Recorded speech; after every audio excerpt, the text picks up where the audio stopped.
Pertenezco a FIAN Internacional, junto con la compañera Ana María Suárez, que es una organización de carácter consultivo ante el Sistema de Naciones Unidas especializada precisamente en la defensa y promoción del derecho a la alimentación, y además pertenezco a la Plataforma Colombiana de Derechos Humanos, Democracia y Desarrollo.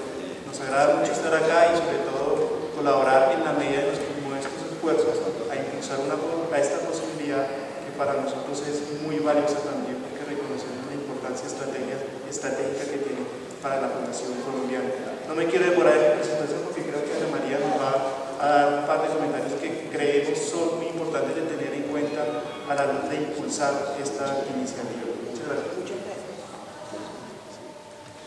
Muchas gracias a los señores congresistas por la oportunidad y a todos y todas las personas aquí presentes.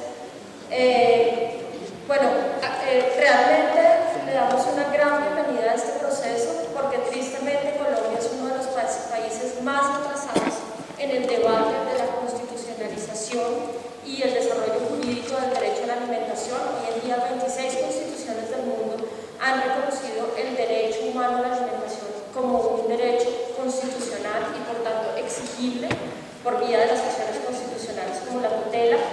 Y yo quisiera contarles un poquito más de lo que está pasando y ha pasado a nivel internacional en el marco jurídico, no en el tema político y económico que el congresista ya lo ha explicado muy bien. Creemos que es importante tener en cuenta que ya se ha constitucionalizado este derecho en 26 constituciones y se ha constitucionado como el derecho a la alimentación y no solamente como el derecho a no padecer hambre. ¿Por qué? Porque a veces solo hablar del derecho a no padecer hambre es un poco riesgoso y tiende a concentrarse en la adopción de medidas y políticas públicas asistencialistas y justifica en la interpretación que se le ha dado que no se tenga en cuenta el derecho a la alimentación como un concepto integral, como un concepto holístico. Muy bien lo dice nuestro secretario general Flavio Valente, el derecho a la alimentación va desde el momento en que el sol llega a la semilla, se junta con el agua y se convierte en una planta que después podemos ayudar a crecer, que después recogemos, comercializamos, llevamos a la familia, repartimos a la familia, cocinamos y en algún momento se convierte en ser humano. Y eso implica que el rango de políticas públicas referentes al derecho a la alimentación es muy grande y muy amplio y no solo se refiere a la nutrición o al suministro de alimentos. En este sentido, vale recordar que en los estándares internacionales del derecho a la alimentación, como son el Pacto de Derechos Económicos, Sociales y Culturales de Naciones Unidas, desarrollado en la observación general número 12 del Comité de Derechos Económicos, Sociales y Culturales, en las directrices de la FAO sobre el derecho a la alimentación en el marco de la seguridad alimentaria y otros instrumentos que están por venir, como la Declaración Universal de los Derechos de los Campesinos y Campesinas, que la Vía Campesina está ahora posicionando ante el Consejo de Derechos Humanos. Se ha reconocido que el derecho a la alimentación implica tres obligaciones. La primera, los estados deben respetar el acceso que las personas ya tienen a la alimentación o a los recursos que necesitan para alimentarse, y ahí entra toda la discusión del tema de tierras, tan candente hoy en día en el contexto de la restitución de tierras en Colombia.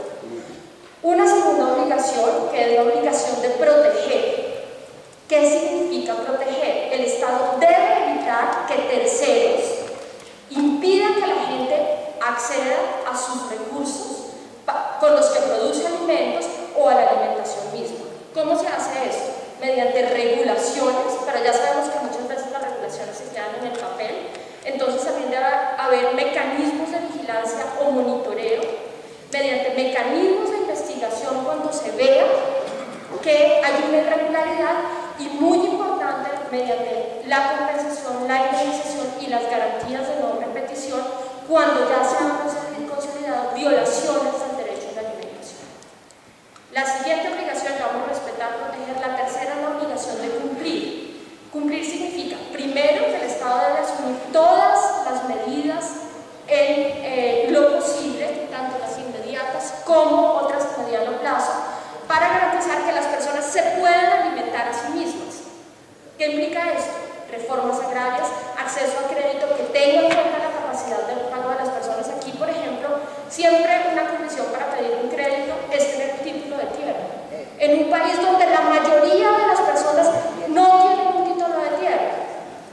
los que la tienen no siempre la tienen de una forma legal. Y además en esa obligación de cumplir está promover, que significa indicarle a las personas que la alimentación es un derecho. A mí me impresiona mucho el ejemplo de la India.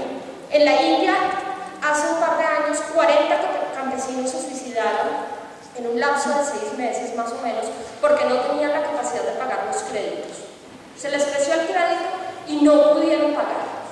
Y la gente se suicidó porque no entendió que ese endeudamiento venía de una política pública que no era coherente con las obligaciones internacionales del Estado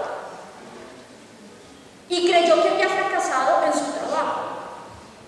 Pero la gente necesita saber que a veces la situación de hambre se deriva de políticas inadecuadas, nacionales e internacionales, y que puede reclamar su derecho. Y finalmente, de manera subsidiaria, viene esa dimensión asistencialista del derecho. Claro, cuando hay alguien que, a pesar de que el Estado respetó, protegió y cumplió, no puede alimentarse porque es un niño huérfano, porque hubo una catástrofe, ahí sí se hace necesario regalarle o entregarle a la gente la alimentación. Y hay un ejemplo o varios muy claros en el trabajo que nosotros hacemos directamente con las comunidades campesinas. Cuando uno llega a las comunidades donde, por ejemplo, debido a la plantación de palma africana, las fincas no le dejan más agua a los campesinos, la gente le dice a uno: doctora, es que yo no quiero que a mí me regalen una bolsa de comida, yo lo que quiero es poder volver a cultivar mis 4 cosechas al año. Y ahí está la esencia del derecho a la alimentación, que es el derecho de uno a alimentarse, y que el suministro es una estrategia para superar situaciones específicas de urgencia, pero que a mediano y a largo plazo van a ser acompañadas de medidas que le permitan a la gente acceder de manera segura a sus recursos. Esto solamente para enriquecer un poco el debate. Yo creo que sería interesante considerar la posibilidad de hablar del derecho a la alimentación en la Constitución y no solamente del derecho a no padecer de hambre, porque eso nos permite mucho más incluir todos esos estándares internacionales y otros que vienen en camino y que protegen a la gente que es la que alimenta al mundo, que son los campesinos.